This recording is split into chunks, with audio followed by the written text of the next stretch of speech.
ഒരിക്കൽ ഒരു കുരങ്ങ് മരങ്ങൾ തോറും ചാടിക്കളിക്കുകയായിരുന്നു. അപ്പോൾ അത് അബദ്ധത്തിൽ താഴെ വീണു. വീണപ്പോൾ അതിന്റെ വാൽ മുറിഞ്ഞു. വേദന കൊണ്ട് കുരങ്ങ് കരയാൻ തുടങ്ങി. കുരങ്ങ് പറഞ്ഞു, അയ്യോ, എന്റെ വാൽ മുറിഞ്ഞു പോയല്ലോ, ആരെങ്കിലും എന്റെ വാൽ ശരിയാക്കി തരൂ. അപ്പോൾ അവിടെ ഒരു കട്ടിക്കാരൻ മരങ്ങൾ വെട്ടിക്കൊണ്ടിരുന്നു. കുരങ്ങ് ചോദിച്ചു, കട്ടിക്കാരാ, എന്റെ വാൽ പഴയതുപോലെ ആക്കി തരാമോ? കട്ടിക്കാരൻ പറഞ്ഞു, അതെനിക്ക് കഴിയില്ല, പക്ഷേ ഈ കത്തി നീ എടുത്തോളൂ. കുരങ്ങ് കത്തി വാങ്ങി മുന്നോട്ട് നടന്നു. കുറച്ചു ദൂരം പോയപ്പോൾ ഒരു വയോധിക അടുപ്പിൽ തീ കത്തിക്കാൻ ബുദ്ധിമുട്ടുന്നത് കണ്ടു. കുരങ്ങ് ചോദിച്ചു, അമ്മേ, എന്തിനാണ് വിഷമിക്കുന്നത്?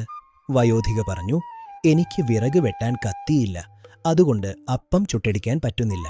കുരങ്ങ് പറഞ്ഞു, ഇതാ എന്റെ കത്തി എടുത്തോളൂ. വയോധിക കത്തി കൊണ്ട് വിറക് വെട്ടി, പക്ഷേ കത്തി ഒടിഞ്ഞുപോയി.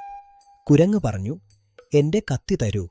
വയോധിക പറഞ്ഞു, കത്തി ഒടിഞ്ഞുപോയി മോനെ, പകരം ഈ അപ്പം എടുത്തോളൂ. കുരങ്ങ് അപ്പം വാങ്ങി വീണ്ടും നടന്നു.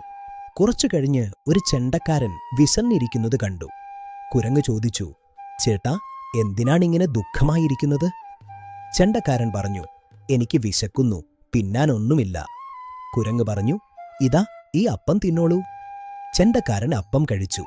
കുരങ്ങ് പറഞ്ഞു, ഇനി എന്റെ അപ്പം തരൂ. ചെണ്ടക്കാരൻ പറഞ്ഞു, അപ്പം ഞാൻ കഴിച്ചല്ലോ, ഇനി എങ്ങനെ തരാം? കുരങ്ങ് പറഞ്ഞു, അപ്പോൾ നിന്റെ ചെണ്ട എനിക്ക് തരൂ. ചെണ്ടക്കാരൻ തന്റെ ചെണ്ട കുരങ്ങിന് കൊടുത്തു. കുരങ്ങ് സന്തോഷത്തോടെ ചെണ്ട കൊട്ടിക്കൊണ്ട് പാടി, വായ് പോയി കത്തി കിത്തി ഡും ഡും ഡും, കത്തി പോയി അപ്പം കിത്തി ഡും ഡും ഡും, അപ്പം പോയി ചെണ്ട കിത്തി ഡും ഡും ഡും.